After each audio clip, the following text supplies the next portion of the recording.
The Colts got a big lopsided win on Sunday, but they've got one more game until they could be riding high into the bye week. Let's get to it. You are Locked On Colts, your daily Indianapolis Colts podcast. Part of the Locked On Podcast Network, your team every day.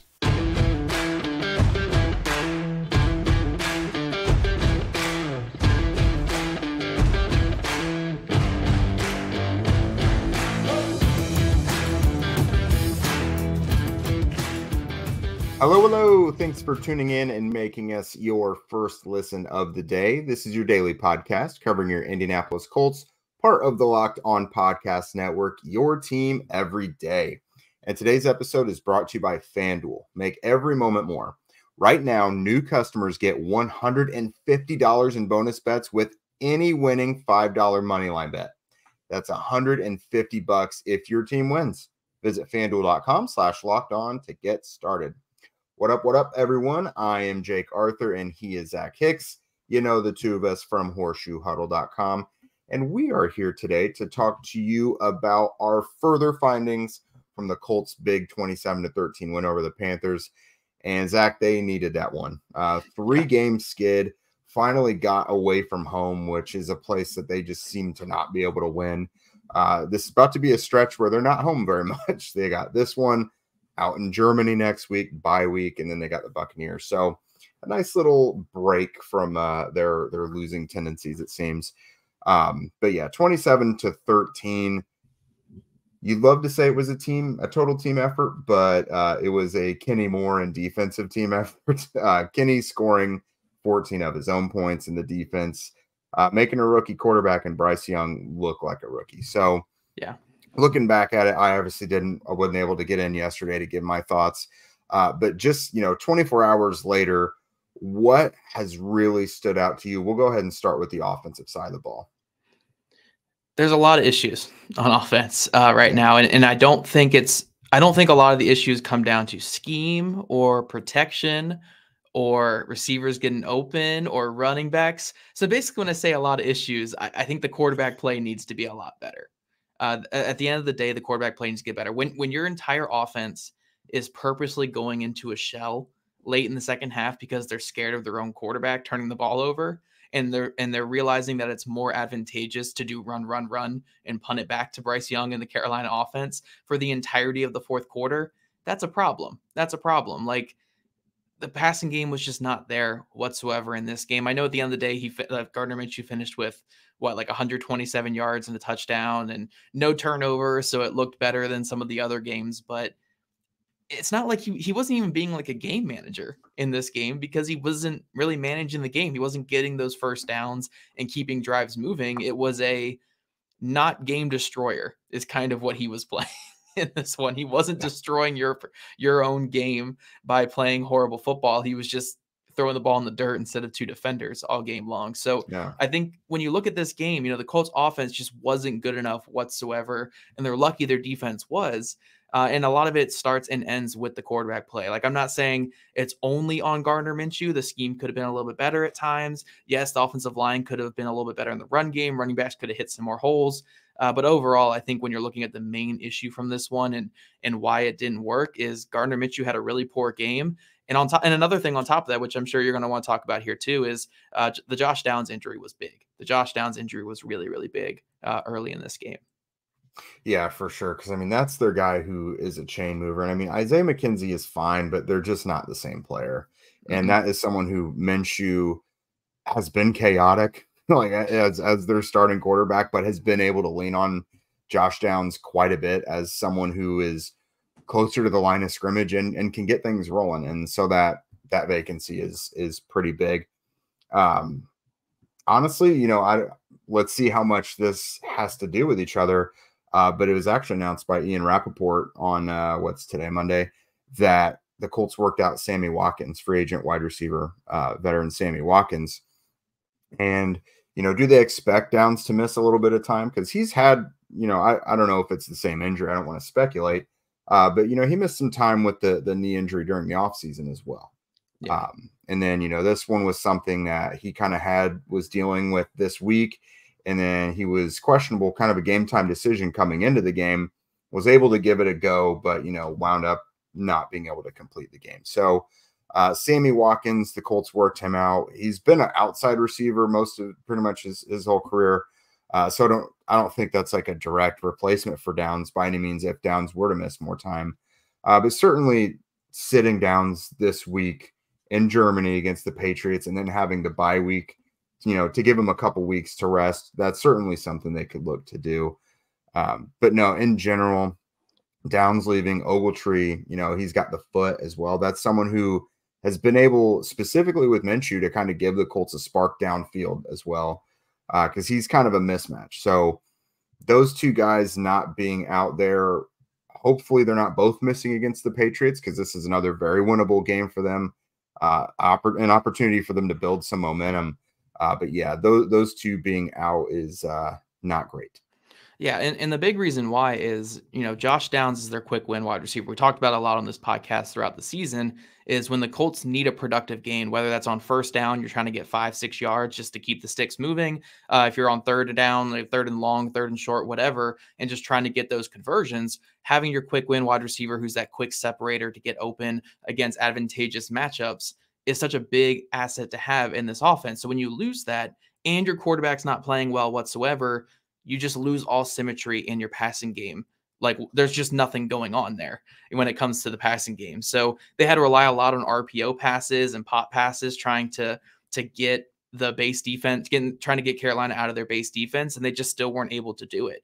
I'm really curious to see what Shane Steichen does going into this next week, because obviously Bill Belichick's going to look at that and say, hey, we just need to run base defense all week or all game long, put some bare fronts out there with Lawrence Guy and some other really good run defenders that we have, and they're not going to be able to run the ball on us.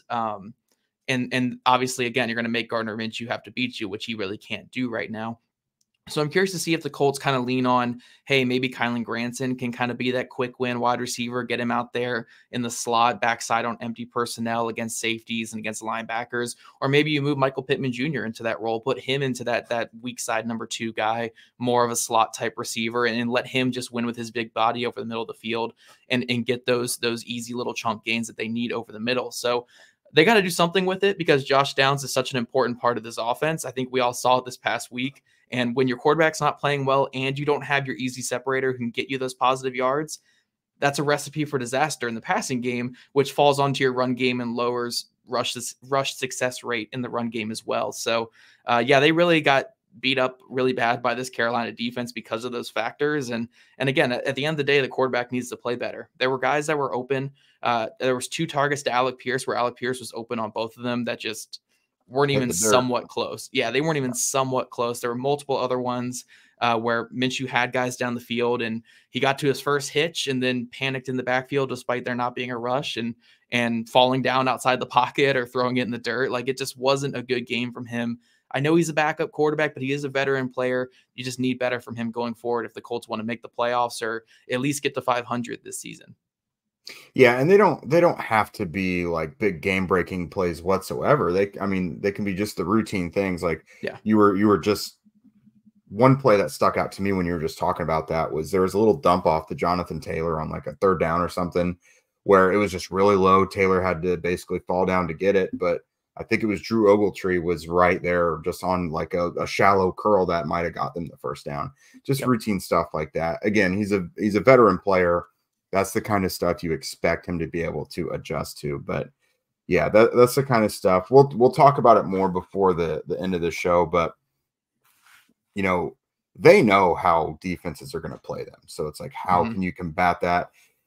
We've seen it as a cautionary tale back in 2021 when they kind of had to hide Carson Wentz a bit. The run game was working, but that's not something you're going to be able to guarantee. So is it an advantage to know exactly how defenses are going to play it? We'll see. I mean, there's a reason for it. There's a reason why they're doing that. So yeah, before, again, like I said, we'll talk about that before the show's over. But we're also got more for you when we talk about the defensive side of the ball, which was a lot more exciting to watch against this Panthers team and pretty much sparked the majority of the scoring in this one. PrizePicks is the most fun that I have had, winning up to 25 times my money this football season. You just select 2 or more players, pick more or less on their stat projections, and place your entry. It's not just football either. With the basketball season out here, you can pick combo projections across the sporting world. And they've got these special leagues. Again, that's if you want to mix football and basketball, because again, we've talked about, Zach watches both of these sports constantly. He's the kind of guy that can tell you a little bit about everything, and that's the kind of guy who's really going to succeed in these special leagues. For example, combining LeBron James and Travis Kelce for a combo of 10.5 3-pointers made and receptions. Like I think that's a really, really cool thing. And it's something that makes PrizePicks just a little bit different. Plus, if you want to play alongside some of PrizePicks' favorite players like Meek Mill and comedian Andrew Schultz, you can do that as well. Because again, who doesn't like to play against celebrities?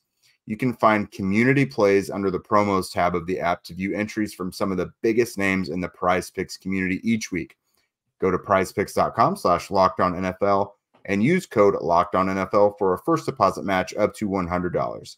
Again, that's prizepicks.com/LockedOnNFL and use code LockedOnNFL for a first deposit match up to $100. PrizePicks, daily fantasy sports made easy.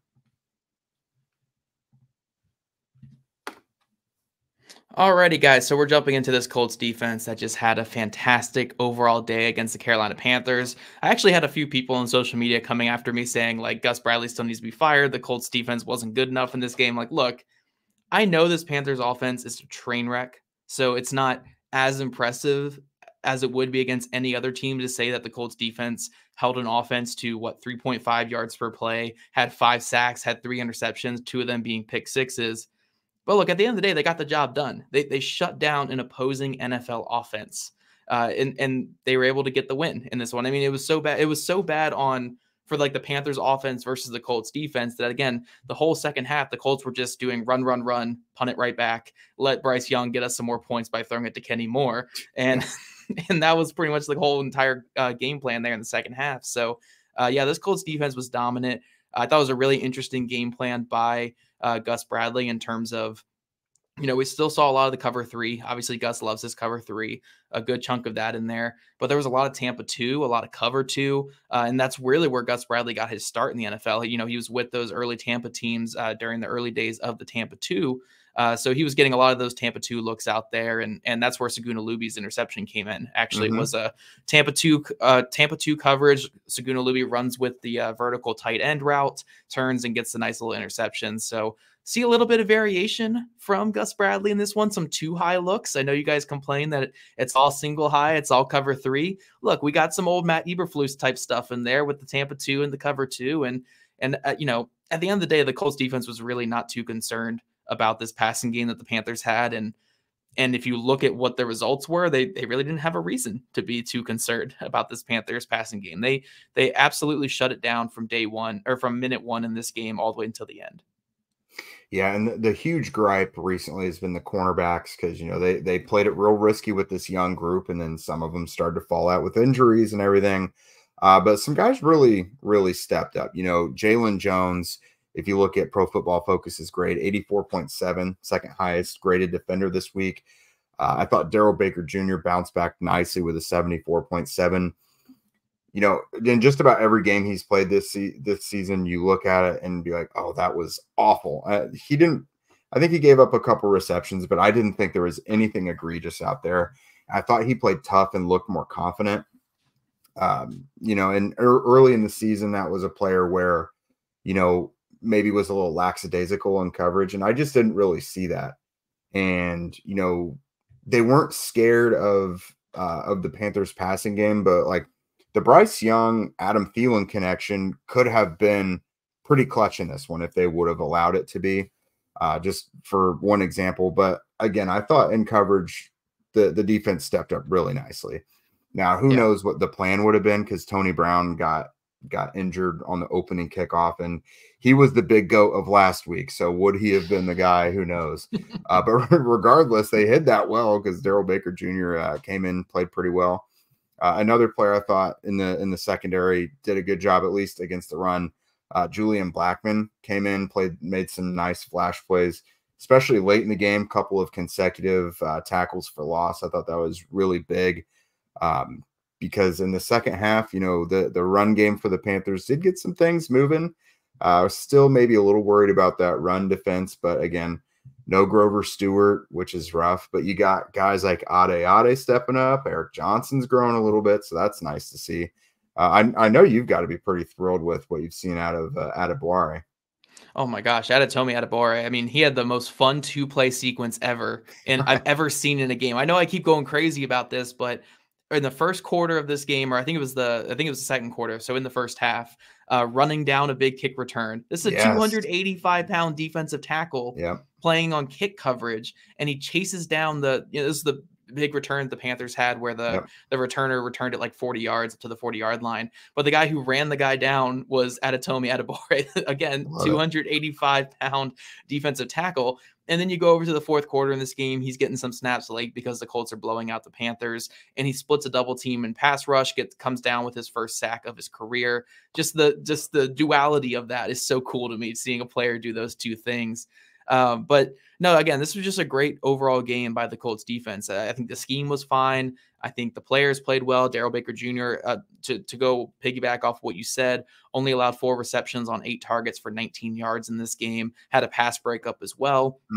Very few yards after the catch, which the Colts defense was great in this one at limiting yards after the catch. I mean, they struggled with that in recent weeks, but in this one in particular, they were just great. I think Jalen Jones on the other side only allowed like 1 yard after catch in this game as well. So those two players played really well. I thought the Colts defensive line all game long was just getting after it and just abusing this Panthers offensive line, even on the rushes where they weren't cleanly beating their guys. They were still making Bryce Young feel panicky in the pocket and pushing those tackles and those guards right into his face. And again, slender quarterback, he's going to panic when you start getting that pressure closing in on him.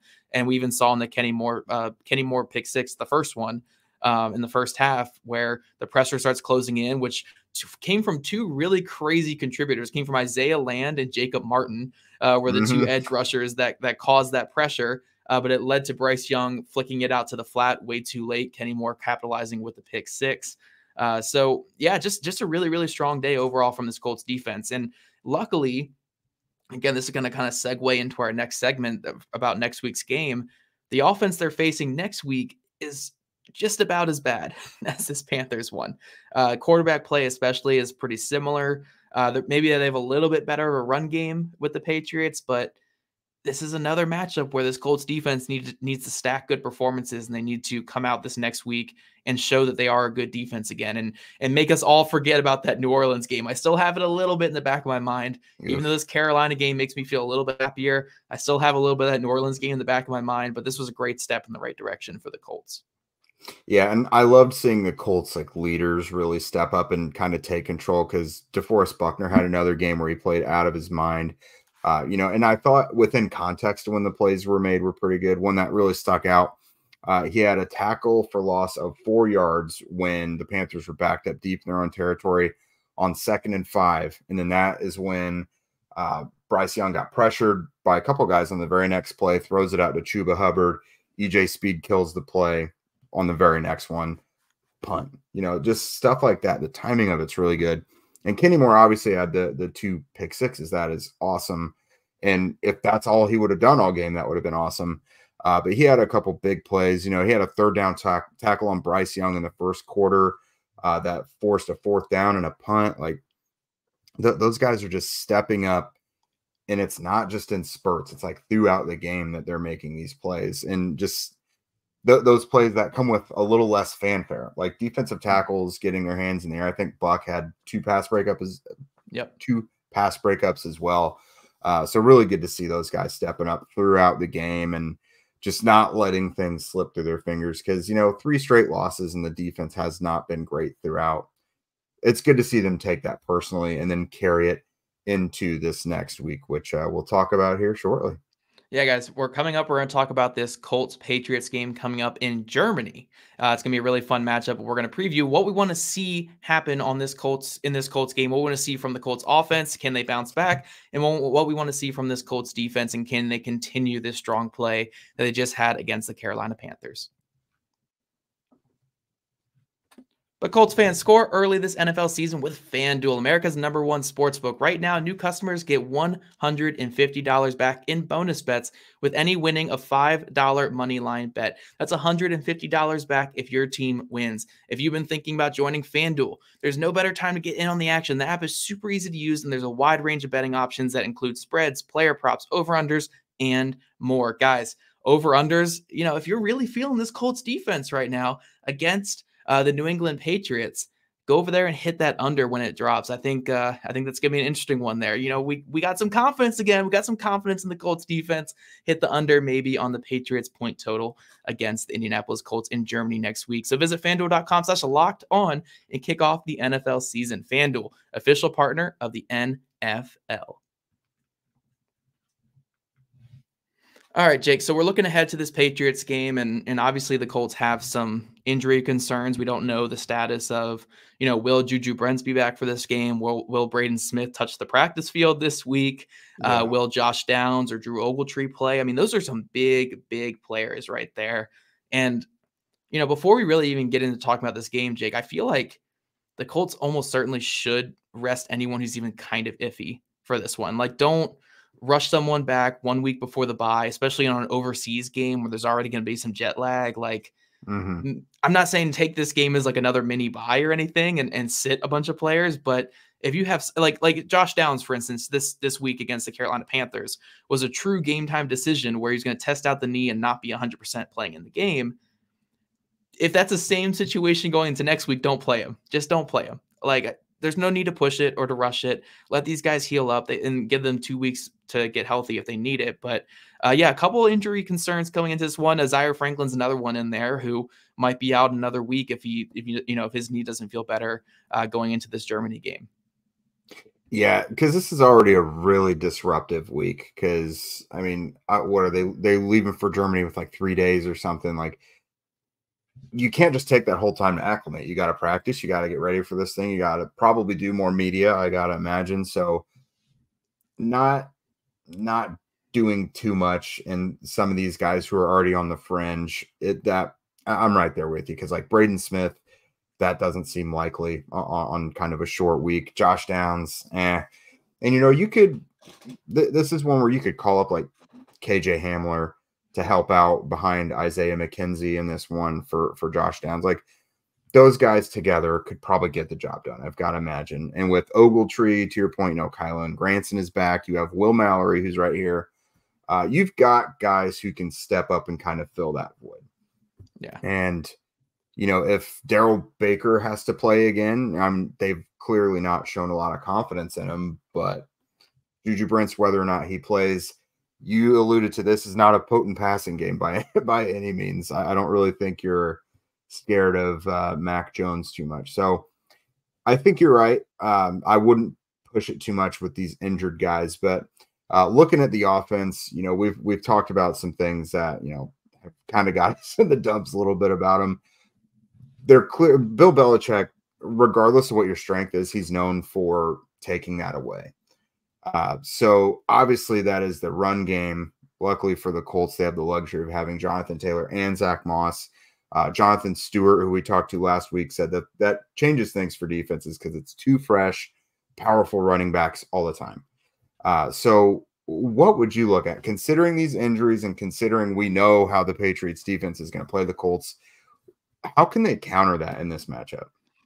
The Colts need to find some way to throw defenses out of base. Like, look, you can run on base defense in the NFL. You can do it, but it's so much harder than running against lighter boxes. Obviously, there's so many studies and stats that prove this, that back this up, where it's simply easier to run against lighter boxes. You have one linebacker in the box and 4 down linemen. It's much easier to run the ball than when you have 3 base linebackers in there, 4 down linemen, and a safety creeping down, which we've seen the last 2 weeks against the Indianapolis Colts. The New Orleans Saints were having their nickel looks, but they were bringing down their nickel corner, bringing down their safety, and just stacking the box. This past week against the Carolina Panthers, they're running some bare fronts, getting some 5 defensive linemen out there, as well as bringing down their strong safety. They were selling out to stop the run, and the Colts passing game has not been good enough to throw defenses out of it. Now, this next week is going to be big because if you look at this Patriots defense, they've been vulnerable this year. It's more vulnerable than really any Bill Belichick defense has really ever been. They're really banged up, really injured. It's just not a super great unit on that side of the ball for the Patriots this year. You have to find some way to throw the Patriots out of base defense. If they're going to sit in base defense all game against you, you're going to get killed if you can't throw them out of it. Because if they take away that run game, they're forcing you to 3rd and 9, 3rd and 10 with Gardner Minshew. You're already cooked before the drive starts, or before that drive gets going. So they need to find something in the passing game, whether that's more empty personnel, whether that's leaning on more middle of the field RPOs, whether that's more high lows and just quicker reads for Gardner Minshew, whether that's like taping Gardner Minshew's feet to the ground so he's not like jumping around and sprinting in circles all the time. I don't know what the solution is right now, but I really do think there needs to be a sit down with Gardner between Steichen and the offensive staff. And it's like, hey, we need to get this passing game going. What is working for you? What's not working for you? Where do you feel most comfortable? And we need to lean heavily on that because the last 2 weeks have just not been good enough from that position. And they need to start leaning on more things in that passing game just to keep drives moving. They need a higher success rate. They need more 3rd and 1s, 3rd and 2s, 3rd and 3s. Rather than these 3rd and 9s, 3rd and 10s, where there's just no chance of conversion. It's a big week for the offense. It's a huge, huge week for the offense just to get that passing game on track and seeing if they can actually throw a defense out of base defense for the first time in 3-4 weeks now. Yeah, and something they did to that point, a correction they made that I thought worked pretty well was getting Jonathan Taylor more involved in the passing game again. 22 yards does not stick out much, but 5 receptions. There was a couple in there that I think got called back because of penalties and things like that. But I thought Taylor's involvement in the passing game was really productive in general. Yeah. And it's something I would continue to do because that's every single time the coaching staff talks about him, they talk about his home run ability. And so that means if he gets a blocker out there and only has to beat one guy, like a lot of times that can be pater. Like I would keep getting him involved in it. It doesn't have to be these dump offs right outside. Like get him going over the middle on these angle routes or anything. Just, keep that going. That's something Gardner can do. Maybe. Now over the middle of the field could be tough at times. He likes to get his little happy feet, but that's something I would keep doing. Tight end involvement. He seems to be good for one beautiful pass to a tight end per game. So I would keep dialing those up.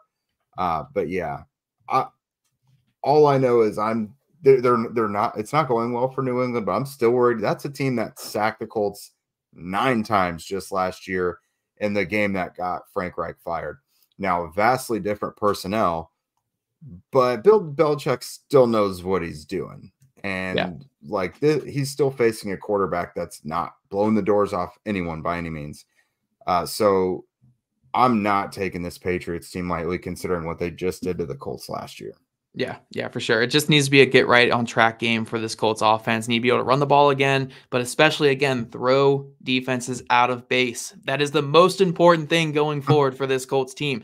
If they cannot do that going forward, they will not get to 500 this year. They will not even get to 7 wins this year if they can't do that, because you cannot win in the NFL without throwing defenses out of base. So we'll see if the Colts can do that against the Patriots this week. Everydayers will be back with you guys yet again tomorrow to continue this conversation about this upcoming Patriots game. And if you guys don't already, make sure you're following us at Locked On Colts, at Jake Arthur NFL, and at Zach Hicks2, all on X. Also subscribe to us on YouTube wherever you listen to your podcast. We love your guys' ratings and reviews, and we'll see you guys back here bright and early tomorrow morning.